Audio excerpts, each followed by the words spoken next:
to the Thornton 100 Motorcycles YouTube channel. Today we're going to have a little catch-up interview with myself, and we're also going to be responding to some of your comments on our social media.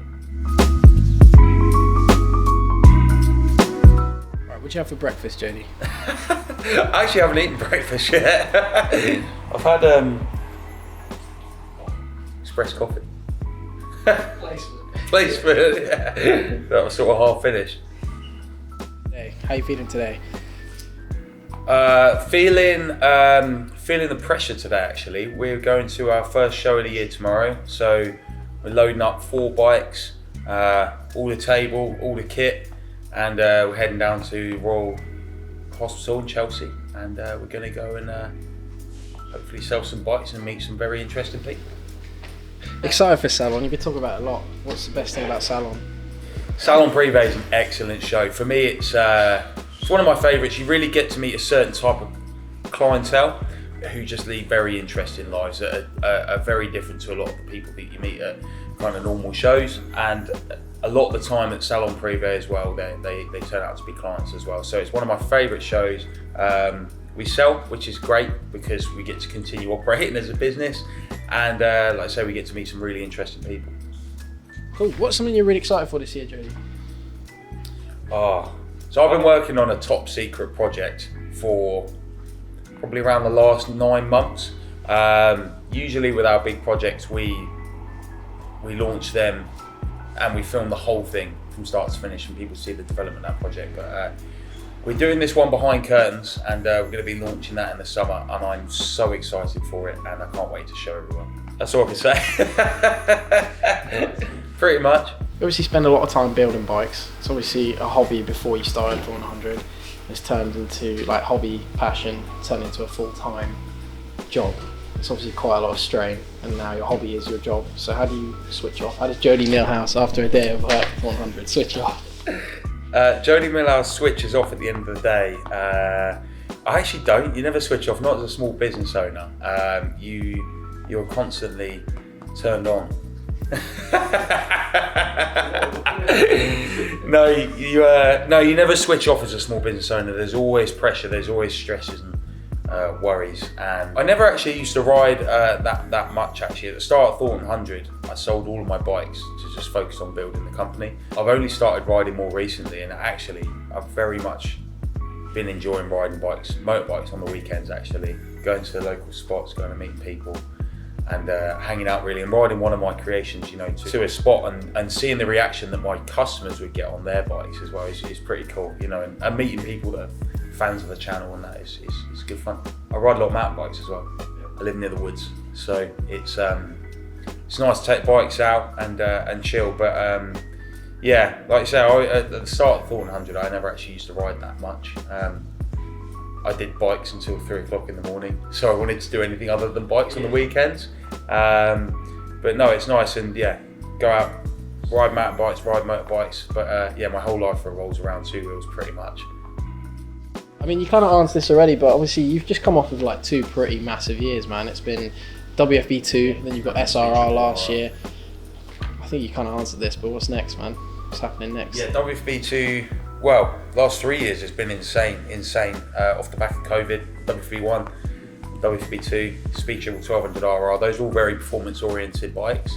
We're looking now to move towards handling, lightweight. There's a big focus at the moment on lightweight stuff. If you look at what other companies are doing, especially in the car world, Porsches with their GT3 RS and the STs, and everyone's about lightweight at the moment, and lightweight and super nimble handling, and what Gordon Murray's doing with the T33 and the T50 and the T50S, and I think there's a big shift certainly from what we've seen from big power, bolt-on power, supercharged and stuff like that, to moving to lightweight and very well handling a motorbike. So yeah, keep your eyes peeled. We're going to have something very lightweight and very well handling coming soon. So and something a little bit different, completely, well, pretty much from what we've been doing. Everything's been wide wheel, big power on and stuff like that. So we're going to go lightweight, very nimble, and yeah, really looking forward to launching that. We want to be innovators in the scene. I call it scene in our area of expertise, which is motorcycle engineering. We want to be pushing and moving forward and developing new things. So obviously there's a big push to be environmentally friendly, so we're trying to really push that as well and make sure that we're not leaving too much of a carbon footprint on in the way that we manufacture things. And also moving forward, we're going to start looking at, you know, other ways that we can propel our company and our motorcycles really, but it's not going to be EV. Not EV, no. I'm a motorcycle engineer, not an electrician. Thornton Hundred it's grown quite quickly, but you've gone sort of rung to rung pretty fast, haven't you? You've gone through strength to strength, and you've progressed a lot faster than most businesses. I imagine you've grown quite a lot with that process. So what's something that you've learned through this process that's really stuck with you? I would say one of the, you know, growing a company this fast is, I feel like usually you get time to adapt and change and get used to things and get comfortable and always settle into a routine. I feel like Thornton Hundred has never settled into a routine, whether it be, you know, with our customers, they're constantly changing. With our suppliers, you know, we're always trying to move forward so fast. And say, for example, things like suppliers can't always move as fast as we can move. So sometimes we outgrow people. So it's really important to just recognise and understand where we're going, and also keep an eye on the end goal, the long-term goal, and really not lose a vision on how things should be run properly. So I used to work in a very large company in my apprenticeship. So you understand, you know, things like supply chain and logistics and efficiencies, and you know, having proper processes in the company and sticking to that and making sure that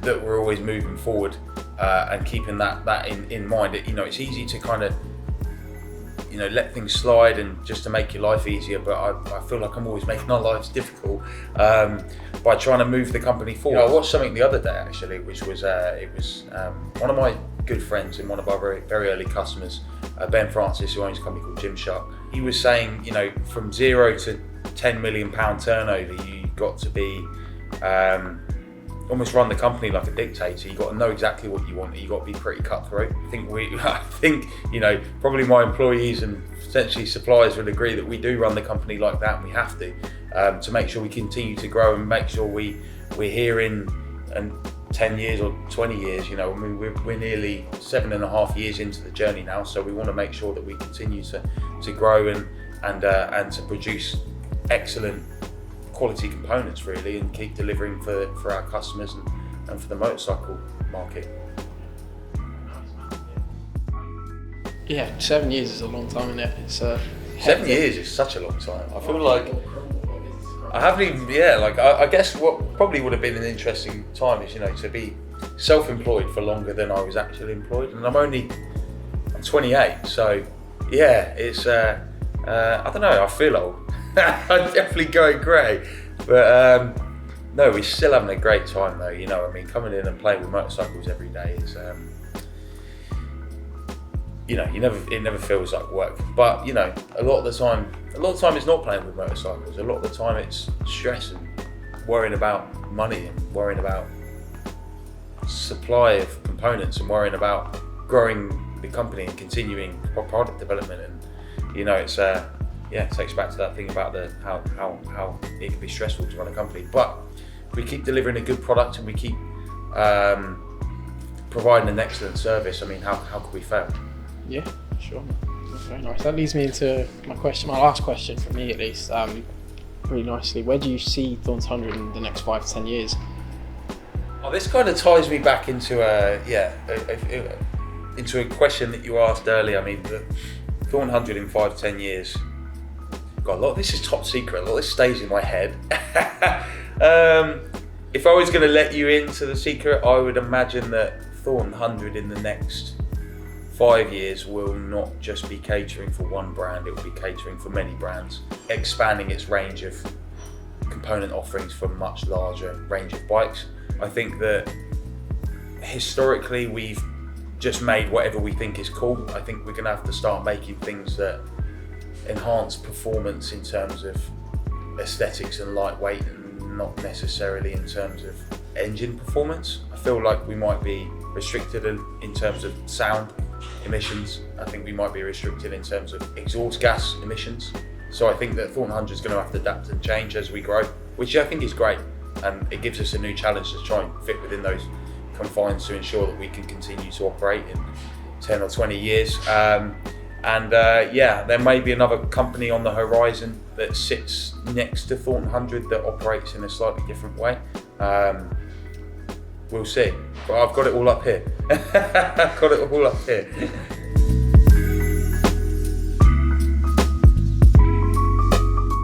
Questions from Instagram. Some people have asked some questions. Okay. So I'm going to run you through a couple of questions. The story you did the other week. Yeah, Q&A we put on a story. If you don't follow Thornton Hundred on Instagram, check us out. You should follow Thornton Hundred on Instagram, at Thornton Hundred Motorcycles. And subscribe to the YouTube channel. Here's a question. His first question. Is Thornton Hundred going to develop more Scrambler 900 parts? Scrambler 900, that's an interesting bike. I feel like the whole market's moving towards small CC. Look, everyone deleting and cancelling their super bikes. So we will deliver more components to the market that will cater for smaller CC bike, not just the Scrambler 900, but Scrambler 400X, and also more smaller capacity motorcycles. As we see a younger rider coming into the market, then yeah, we're going to have to be catering for those A2 compliant bikes. So, and they're a great bike, and they're a lot of fun. We did a Scrambler 900 video, so you should check that out if you haven't seen it. It's awesome. At the end of this one, obviously. Cool. Is Thornton Hundred planning on branching out to other models such as the Daytona 660 or even other motorcycle brands? Absolutely. Other brands, I think we're going to have to. Daytona 660, interesting bike. Obviously, it's a Trident engine bike. That's a step in a direction for Triumph that I guess not a lot of people were seeing. If we saw a new Daytona, we thought it was going to be like a proper sports bike, but kind of sits, in the A2 compliant space, which is good for access to the brand and access to motorcycling. The more motorcyclists on the road, the better. There's more people representing the culture and growing the motorcycling pool, really. But 100 will be expanding soon. I can't tell you when or what we'll build, but it will be cool. Will you be building your own complete bikes in the future? That is an interesting question. Yeah. Nothing has been launched yet. Nothing has been released to the public. We may or may not be doing that though. But we'll see at some point in the future. I'm not going to give you a timeline on that though. But it will be very cool if we did do that. What happened to the Panigale that we saw upstairs in one of your videos? Oh, the Panigale was up here.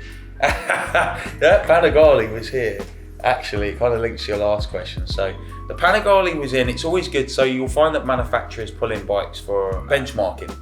So as we all know, the Italians are very good at styling.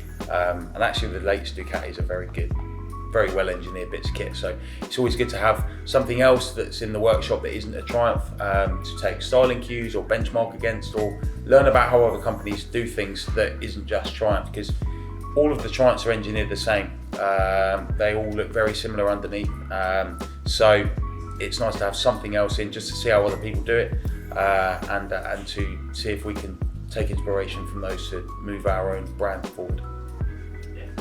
Yeah, it's interesting. Those Panigales are like industry leading right now. V4 Panigale is very cool.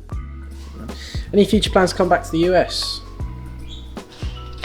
So the US for us, yeah, we definitely need to expand into the US again. Like I said, we have done so before. We did that Richard Rawlins Gas Monkey build, which was really cool, got us loads of attention, loads of traction in the US. But we'll definitely be doing something in the future for sure. Dan says he watches our videos from New Zealand and he loves the content. That's sick. Lord of the Rings land. That's cool, man. Other side of the world, literally, like me. What? Still baffling. I only started not very long ago. Shipping container, and everyone from the world. It is social media though, isn't it? Everyone can see you from all over the world. We have crazy viewings from all over, which is great, and we're very grateful for. Someone asks, do you do keyless ignitions? Yeah, keyless ignition. So that's obviously there's lots of issues with keyless cars and stuff like that. I don't suppose we really have the issues with bikes being stolen, similar to the way cars. Not where I'm we're from anyway. The Desert Bobber's got keyless ignition, but that's more because it's waterproof. It uses a Motor Gadget RFID ignition. But to be honest with you, historically, a lot of the bikes that we use, like WFB12 RR, doesn't have an ignition key because it would never be in a position where you just leave it. When will you guys release some new products? New products coming soon actually. So we actually have had a rebrand recently, you might have noticed it. It's actually our legacy logo. I drew this on Microsoft Paint. And it has been actually tweaked and made slightly better across the years. But yeah, we have new branding and new logo coming in soon. So yeah, some of it's there on that Desert Bobber jersey. So yeah, with new branding comes new products as well. So a lot of products getting updated. We've learned a lot from the products that we've produced, and we can only make them better. So yeah, lots of new products coming soon.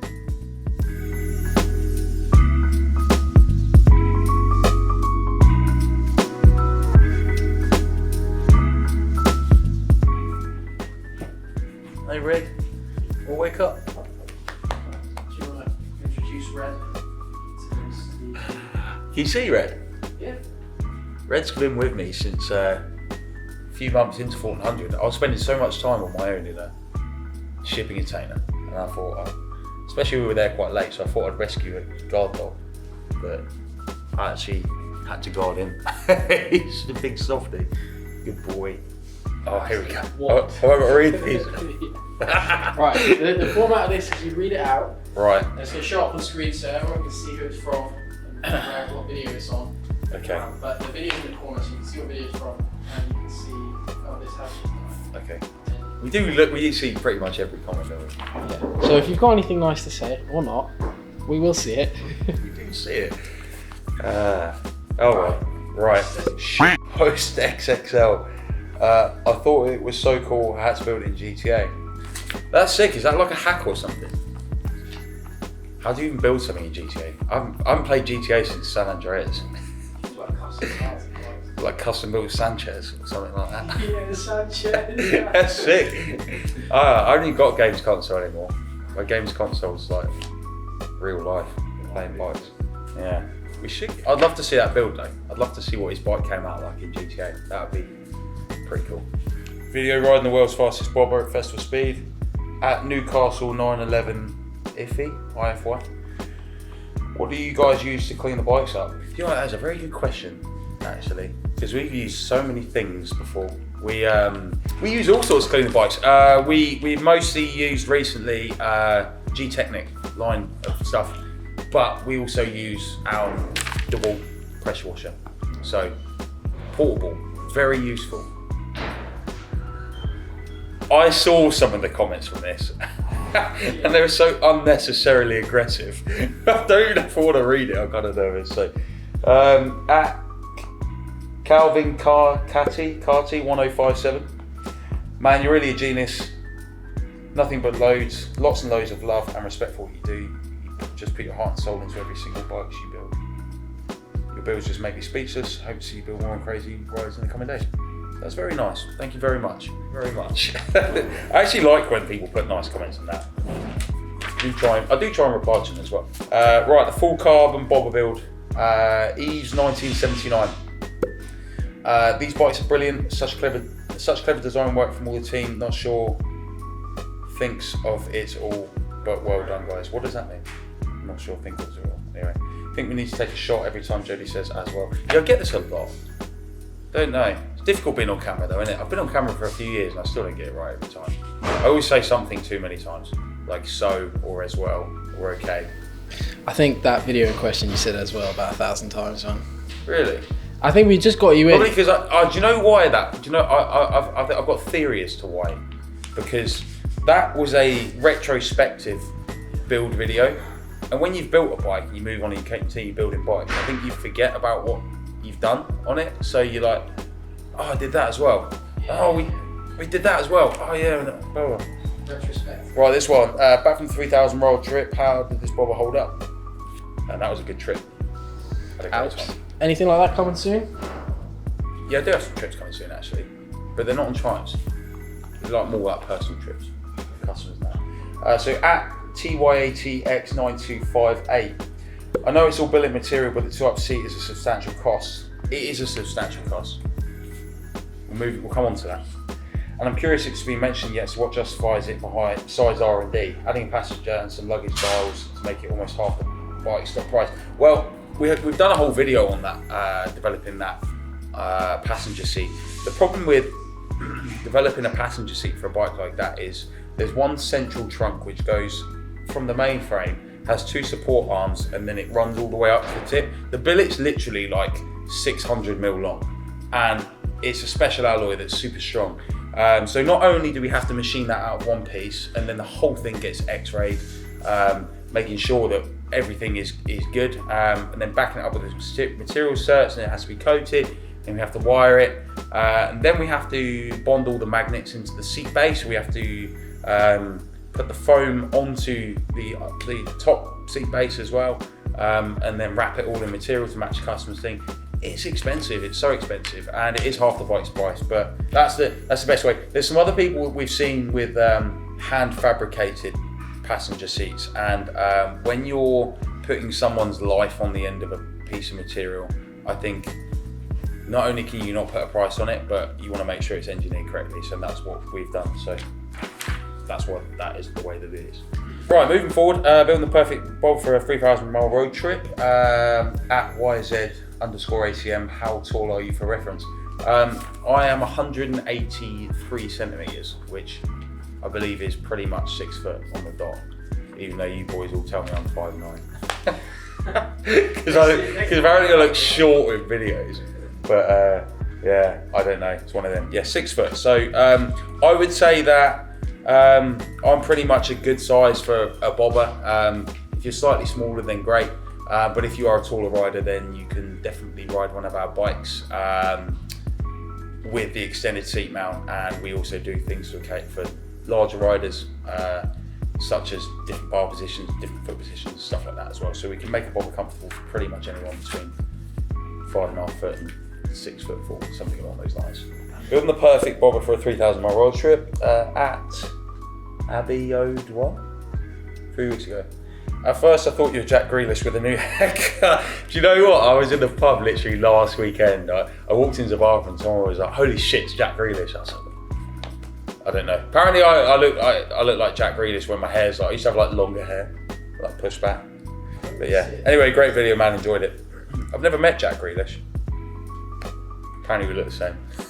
Sweet, I'll take it as a compliment, I suppose. Bro, you look like Jack Grealish. At Baron Timo 7412. Thanks, Jack Grealish. Your face looks like Jack Grealish. That's so funny. I'm gonna take this as a compliment. I don't know. Maybe we should like hang out and like ride some bikes together or something. I don't know. Jack Grealish, hit us up. Come on, let's. That's so jokes. World's fastest bobber, cinematic film. Yeah, until the end. So this was our previous videographer made this a documentary for us. It was very touching. So at Stuart Vorster 4911, magical, absolutely magical. Wish you every success the world has to offer, buddy.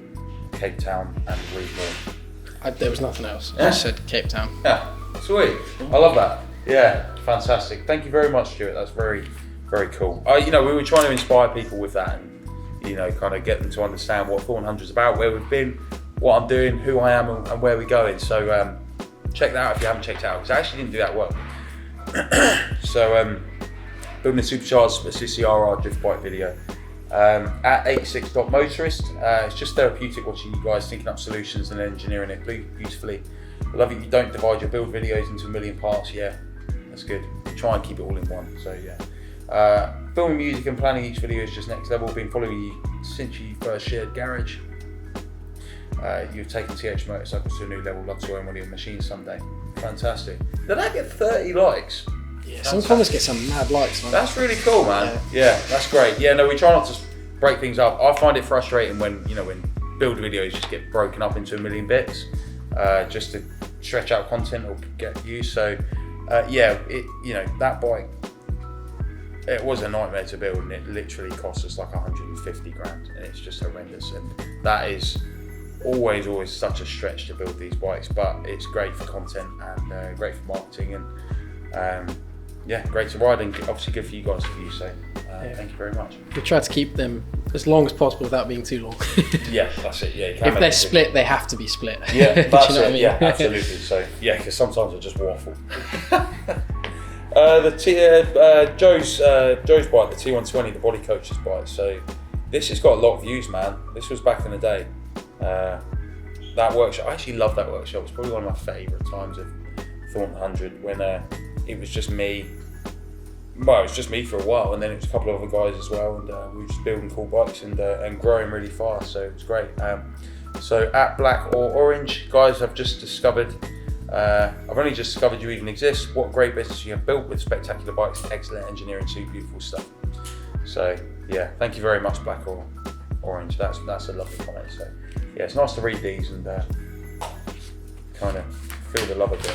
Sometimes you don't. I swear you guys just literally tell me about the comments. You just go, you laugh at me the whole time. I don't actually get to see the good comments. So yeah, that's good. So moving on, building two bespoke bobbers at once, Jody versus Evan.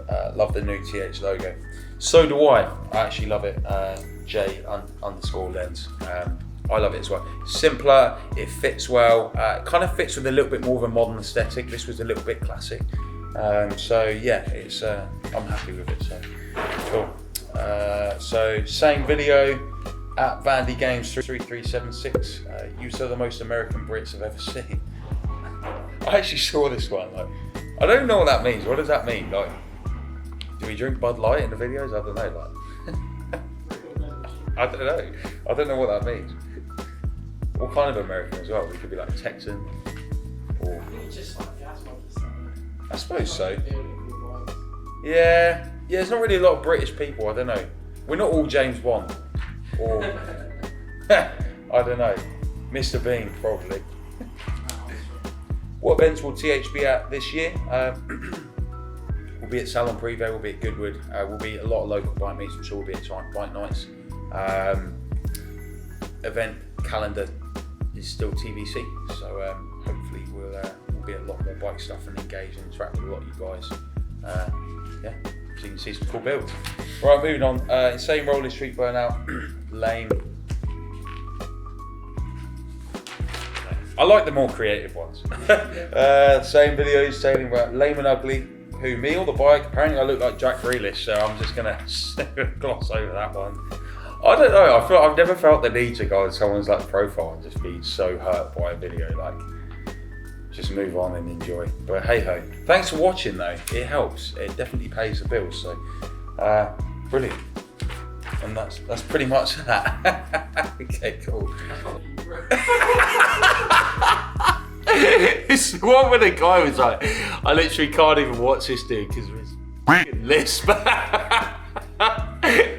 That's so good. Oh, what are you doing, man? Just, yeah, it's cool. But no, there's some good comments, and there's a lot of bad comments. But you know what? That's the internet. So we're just gonna carry on doing what we do. Why are you being mean, man? Just... Who hurt you, bro? Who hurt you? Stop. Who hurt you, bro? I've been Jody Milhouse. This has been our TH Q&A and comment review, I'm guessing. Hope you enjoyed it. Catch you on the next one and click that subscribe button.